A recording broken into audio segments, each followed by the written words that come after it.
It happened at our anniversary dinner, the kind of night you'd think would be wrapped in warmth, laughter, and maybe too much dessert. The restaurant was glowing with soft amber light, the clink of silverware, and the low hum of conversations weaving together like background music. I sat beside my husband Daniel, still adjusting the napkin on my lap when it happened.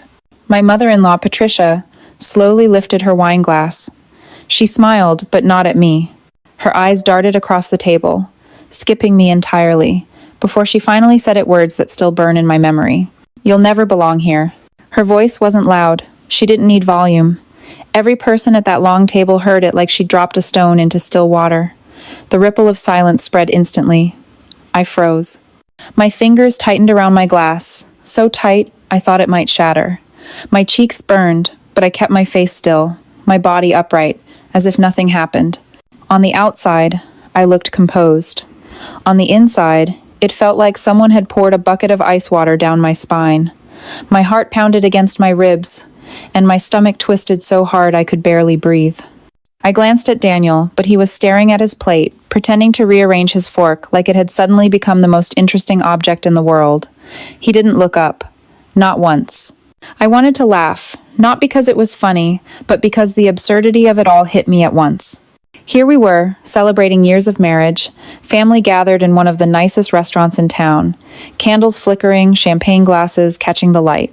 And Patricia decided this was the perfect moment to announce, in front of everyone, that I would never truly be part of her family.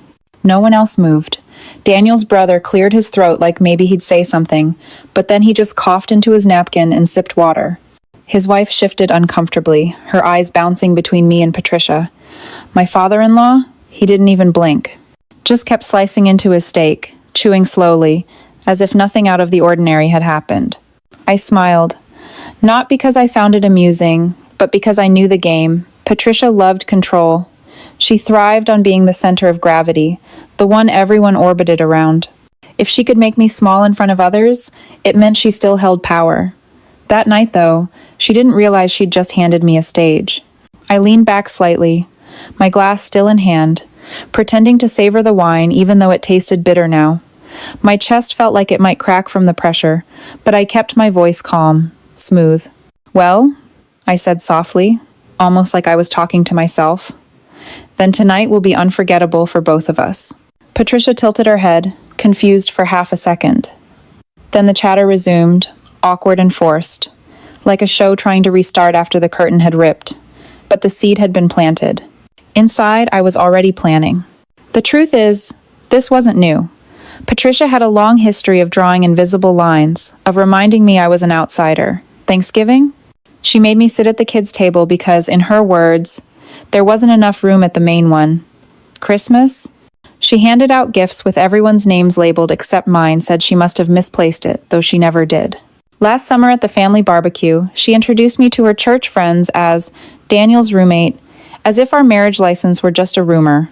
Each time, I swallowed the humiliation, told myself to endure for the sake of peace. But sitting at that dinner table, with her words hanging like smoke in the air, I realized peace was never the goal. Patricia didn't want peace. She wanted dominance. So, I froze on the outside, but on the inside, gears were turning. My fingers, still wrapped around the glass, loosened slightly. My pulse slowed.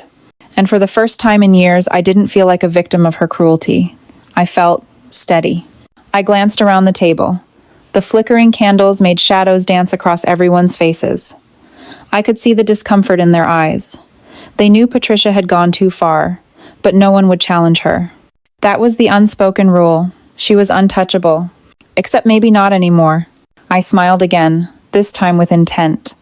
Patricia caught it, just for a second, and her brows furrowed ever so slightly. She knew something was coming, even if she couldn't name it yet. That's when the idea hit me. Quiet, simple, devastating. A way to turn her toast into her undoing without ever raising my voice. And as the waiter approached to refill glasses, I gently set mine down on the tablecloth and thought, "Patricia, tonight, you'll see exactly what it feels like when someone decides you don't belong." Because sometimes the most powerful response isn't shouting or crying, it's waiting, watching, and choosing the exact moment to strike. So I sat there, smiling faintly, letting her believe she'd won the round. What she didn't know was that the real toast hadn't even been served yet. If you're still with me, trust me, you'll want to hear what happened next. And if stories like this keep you hooked the way they keep me writing them, hit subscribe. You won't miss the moment Patricia realized the game had finally changed. The thing about nights like that is they never come out of nowhere. People see a single comment, a single cruel toast, and think it was a slip of the tongue. But Patricia's words weren't a mistake. They were the result of years of practice, sharpened like a knife she kept hidden until the exact moment she wanted to cut. That night at the restaurant, everyone else saw a shocking comment over dinner. I saw a pattern finally revealing itself. Let me rewind. When Daniel and I first got married, Patricia was all smiles in public. She wore pastel dresses, gave polite hugs, and introduced me as her wonderful new daughter-in-law. But the second the front door closed, her tone shifted. Subtle digs, little reminders that I hadn't earned my place yet. At first, I brushed it off. I told myself every family has quirks, that maybe she just needed time. Then Thanksgiving came. I walked into her house with a pumpkin pie I'd baked from scratch hours of work, my grandmother's recipe, and she pointed me to the small folding table near the kitchen. "Sit there," she said. "We don't have enough space at the main table." I looked over and saw a wide oak table with 12 chairs, only 10 filled, but I sat down anyway, next to 3 kids under the age of 8. I smiled, laughed at their jokes, pretended it didn't sting. Daniel never said a word. Christmas was worse. Patricia handed out gifts wrapped in shiny paper with neat little tags.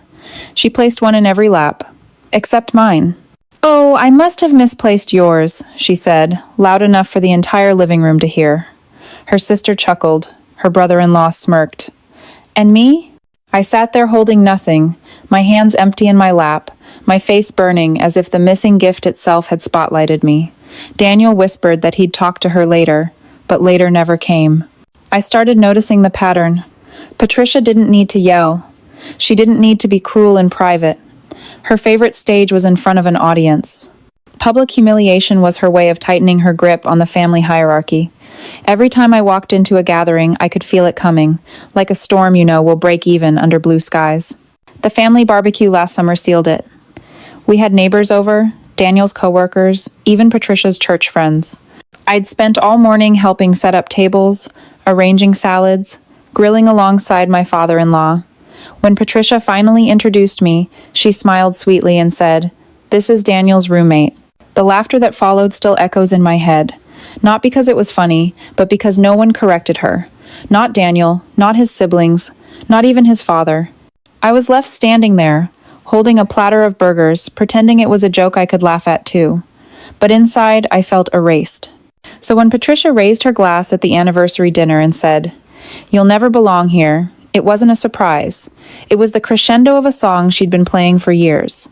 The restaurant only made it worse. Everything about the place screamed elegance. White tablecloths, crystal glasses, waiters gliding between tables, like they were choreographed. The kind of setting where people lean in to hear every word, where nothing goes unnoticed. Patricia chose her moment perfectly. Or at least, she thought she did. I'd expected that dinner to be different. Daniel had promised me it would be. "It's about us this time," he'd said, kissing my forehead as I got ready. "No drama, just family." I believed him. I put on a navy dress, curled my hair, even bought a new pair of heels because I wanted to walk into that restaurant feeling like I belonged. I told myself maybe this time Patricia would surprise me. Maybe she'd finally let me in. Instead, she raised her glass and reminded everyone that I was still an outsider in her eyes. Looking back, there were signs even before the toast. The way she had arranged the seating chart, placing me at the far end of the table, 3 chairs away from Daniel. The way she greeted me with a tight smile and no hug, but practically smothered Daniel's sister in affection. Even the waiter hesitated when handing me a menu, like Patricia's dismissive energy reached beyond family. It was subtle but not invisible. That's what makes Patricia dangerous. She doesn't just wound. She makes sure others witness it, so the sting lingers long after the words fade. By the time her glass was in the air, I should have been used to it. But there's a difference between expecting rain and standing in a thunderstorm. Those 6 words, "You'll never belong here," struck harder than anything before because they weren't a jab or a slip. They were a verdict. But here's the thing about verdicts. They only stick if you accept them. As I sat there in that glowing restaurant, the laughter forced, the silence heavy, I realized I'd been collecting receipts for years. Every slight, every missing gift, every introduction that erased me. And maybe Patricia thought I'd stay quiet forever, that I'd always sit at the kids' table, laugh off the roommate jokes, accept being invisible. She was wrong. That night, in the silence after her toast, I wasn't just remembering the past. I was calculating the future. Every dig she'd thrown at me had led to this moment, and I knew exactly how I'd use it. Because belonging isn't something Patricia could give me or take away. And she was about to find that out in a way she'd never forget. If you've ever felt pushed aside or erased, you know that moment when patience runs out. That's where I was. And trust me, the next move wasn't just mine. It was years in the making. Don't blink. You'll want to hear how Patricia's power slipped through her fingers, one glass at a time. The silence after Patricia's toast stretched longer than anyone expected. In that golden-lit restaurant with polished forks and chilled champagne, it felt like time itself had frozen. My glass was halfway to my lips, my hand trembling so slightly that only I could feel the vibration. Across the table, Patricia's smirk lingered like she had just claimed victory. I didn't speak. Not yet. Sometimes silence is louder than words. Around me, the air grew heavier. You could hear the faint scrape of Daniel's knife against his plate as he tried to cut into his steak like nothing had happened. His eyes stayed down, but his shoulders gave him away. They were tight, hunched, like a man bracing for a storm. His sister shifted in her seat, her bracelets clinking as she crossed her arms. One of the cousins coughed nervously, pretending to reach for his water. The waiter appeared then, gliding up to refill wine glasses. He hesitated when he caught the tension, his hand hovering above Patricia's glass before he poured anyway, as though even staff couldn't afford to break her authority. Patricia raised her chin, sipping slowly, savoring her own cruelty. I kept my face smooth, lips pressed into a faint smile. Inside, though, I was cataloging every reaction. No one would defend me. That much was clear, but everyone was watching. And that, ironically, gave me more power than Patricia realized. I leaned forward just a fraction, letting my voice cut through the silence like a thread pulled across fabric. Well, I said, calm, measured, then tonight is already unforgettable. Patricia blinked, caught off guard. For a brief moment, her smirk faltered, replaced by confusion. She wasn't used to me saying anything. Her game depended on my silence. My response wasn't loud, it wasn't dramatic, but it carried weight, the kind of weight that makes people lean in. Every head at the table turned, waiting for what came next. I let the pause stretch, sipping my wine even though my throat was dry. My heartbeat had slowed now, steady, deliberate. Patricia tried to regain her footing. She laughed softly, brushing it off. "Oh, don't take it so seriously," she said, waving a hand like I was being oversensitive. But her eyes betrayed her. They were sharp, darting, calculating if she had gone too far. I looked at her, really looked, letting my silence mirror hers back at her. That's when I saw the flicker of doubt. She had expected me to shrink. Instead, I sat taller, my smile small but unshaken. The atmosphere around the table shifted. Guests exchanged glances. No one laughed with her. No one rushed to her side. Even Daniel finally looked up, his fork hanging midair as though he wasn't sure whose side to take. And for the first time that night, Patricia wasn't in complete control. The candles flickered as if stirred by an invisible wind, and in that moment I decided I wouldn't let her words define me. I placed my glass carefully on the tablecloth, the crystal making a faint clink that sounded louder than it should have. My hands were steady now. My voice, when it came, was low but precise. "You're right," I said. "I don't belong here, at least not in the place you've tried to keep me. But that doesn't mean I'm not part of this family. It just means I'm done playing by your rules." Patricia's eyes widened. Her smile froze into something brittle, like porcelain cracking under pressure. The weight of my words hung in the air, and the silence that followed wasn't awkward anymore, it was electric. The waiter, poor man, returned just then with a tray of dishes. He glanced around, sensing the tension, then quickly set the plates down and disappeared like smoke. But the disruption didn't break the moment. If anything, it gave my words more room to echo. Patricia tried to laugh again, but this time it sounded hollow. She muttered something about jokes, about people being too sensitive these days. Yet no one nodded along, no one offered her rescue.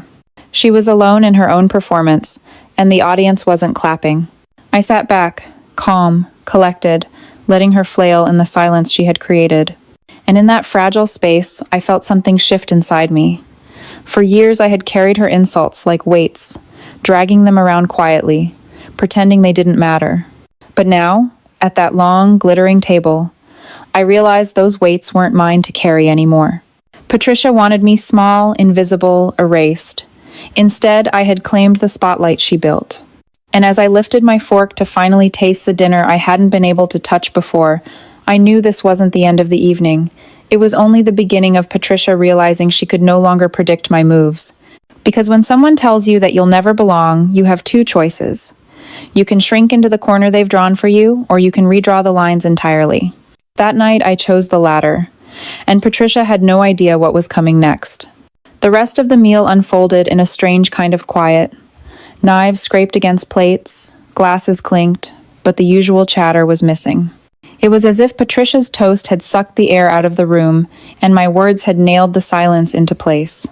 Every so often I caught her watching me, her eyes narrow, trying to measure whether I would push further. I didn't give her the satisfaction of knowing. I smiled politely, tasted the food, and spoke lightly with Daniel's cousin about her new job. Outwardly, I was calm. Inside, the storm was gathering. That was the moment I realized something powerful. Patricia had built her reputation on control. Every dinner, every holiday, she was the conductor, directing when people laughed, when they spoke, when they sat in silence.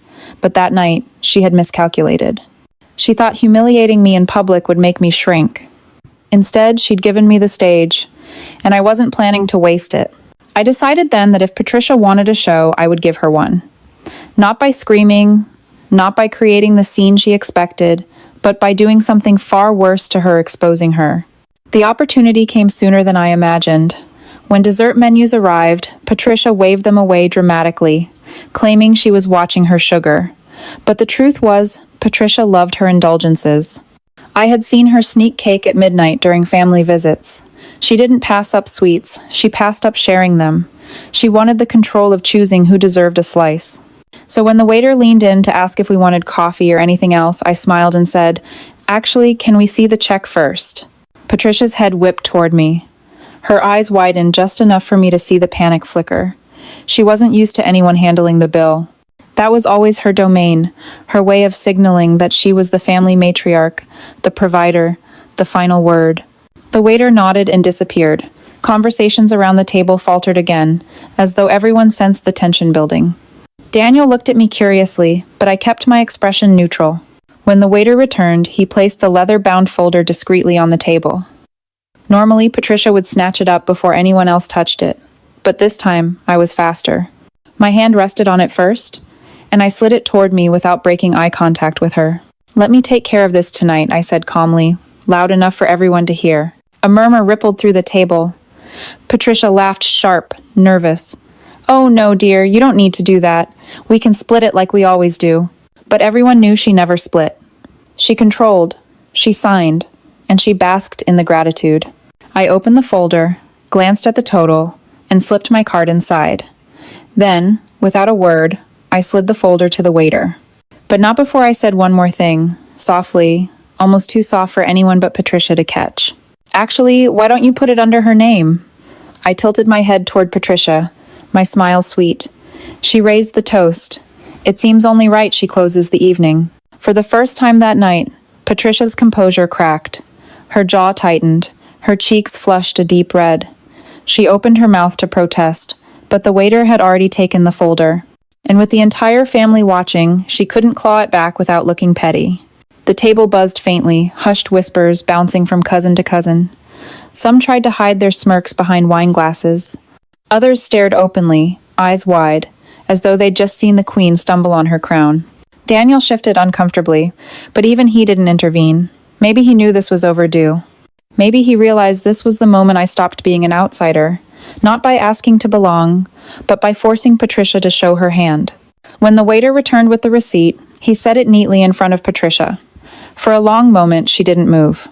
The candles flickered across her face, highlighting the fury she was trying desperately to hide. Finally, with stiff fingers, she picked up the pen and signed her name. The silence that followed was heavier than anything she had orchestrated. It wasn't her silence anymore, it was mine. I leaned back in my chair, my expression serene, my voice quiet but steady. "Thank you, Patricia," I said. That was generous. Around the table, a few guests exchanged looks, half shocked, half amused. Patricia managed a tight smile, but I could see it in her eyes, the realization that the power she had wielded so effortlessly was slipping. And the best part? I hadn't raised my voice once. The toast she thought would diminish me had become the turning point. For the first time, the family saw her not as untouchable, but as someone who could be outmaneuvered. The Queen of Control had been outplayed, and she knew it. And as I sipped the last of my wine, I thought, maybe tonight wasn't about belonging. Maybe it was about proving that I never needed her approval in the first place. When Patricia finally signed the receipt, the room didn't breathe for a moment. Her pen pressed harder than necessary, the strokes jagged, uneven, so unlike her usual graceful signature. I watched her slide the leather folder back toward the waiter, her hand trembling ever so slightly. To anyone else, it might have looked like nothing. But I had learned to read Patricia. That tiny shake was a crack in the armor she never wanted anyone to see. I smiled politely, lifting my glass in a small nod, as though she had just done something kind. The family didn't laugh or clap, but they noticed. Oh, they noticed. You could see it in the way their eyes flicked between us, as though they were waiting for Patricia to regain her throne. But the silence said it all. For once, she had been outmaneuvered, and no one was rushing to rebuild her pedestal. Dessert arrived, though most of us barely touched it. Patricia pushed her plate away after a single bite, her lipstick smudging the edge of her spoon. Daniel's sister whispered something to her husband, who bit back a smile. Even the cousins, who normally filled the table with chatter, stayed quiet, sneaking glances at Patricia's stiff posture. Daniel shifted in his seat, his unease radiating. He tried to fill the silence by asking his brother about work, but the conversation limped along, hollow. Patricia wasn't speaking, and when she didn't speak, no one else dared to either. That had always been her way. She controlled the tempo of the evening with her tone. Except this time, she had no tempo left. I decided not to twist the knife. Not directly. Instead, I leaned back, calm, enjoying a spoonful of chocolate mousse, as though nothing at all had happened. That choice, my calmness, was the loudest insult of all. Patricia thrived on drama, on the spectacle of confrontation. By refusing to give her the fire she craved, I let her stew in the quiet humiliation. Every so often, I'd glance at her, and each time I did, she looked away first. That was new. Patricia never looked away. When the waiter returned one last time to ask if we needed anything else, I caught his eye and said warmly, "Everything was perfect. Thank you." Then, with deliberate grace, I gestured toward Patricia. "Please make sure to thank her again for taking care of us tonight." The way her lips pressed into a thin line told me I'd hit the mark. The waiter nodded cheerfully, oblivious to the tension, and Patricia had no choice but to nod along, pretending she was happy to be recognized. The table broke soon after, chairs scraped back, coats were pulled on, and polite goodbyes were exchanged. But beneath the surface, the hierarchy had shifted. Patricia still held the family by habit, but her grip had loosened. Everyone had seen the moment she faltered, and once you've seen a crack, you can't unsee it. Daniel stayed quiet on the drive home, his hands gripping the steering wheel a little tighter than usual. I let the silence stretch between us, watching the glow of passing streetlights paint his face in alternating light and shadow. Finally, he cleared his throat. "You didn't have to do that," he said softly. I turned to him, my voice even. "Didn't I?" He glanced at me briefly before fixing his eyes back on the road. He didn't answer. At home, I slipped off my heels and sat on the edge of the bed. My body felt heavy, but not with regret. For the first time in years, I felt lighter. Patricia's words still stung, but they no longer defined me. Her power over me had been chipped, cracked, and left for everyone to witness. I thought back to the moment when the bill landed in front of her. That single slip of paper had carried more weight than all her cruel remarks combined. It wasn't about money, it was about control. And the second she was forced to sign it in silence, she lost more than dollars. She lost her stage.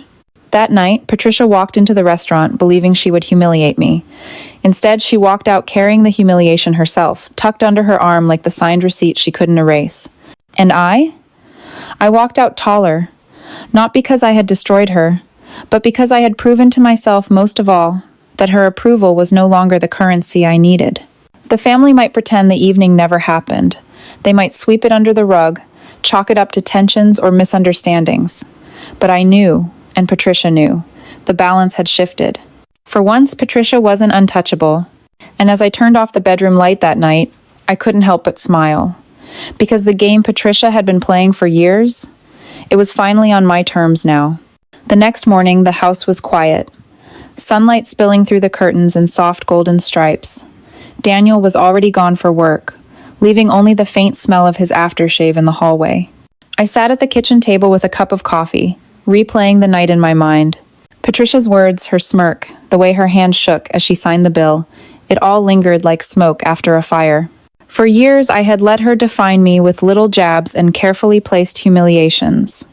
I thought if I stayed quiet long enough, eventually she would let me in. But silence isn't the same as peace. Silence is just a pause before someone else fills it with their version of the truth. And Patricia had been filling it for years. That night, something shifted. Not just in the family dynamic, but inside me. I realized I had spent too long waiting for an invitation that was never coming. Belonging, I learned, isn't something handed to you like a chair at the main table.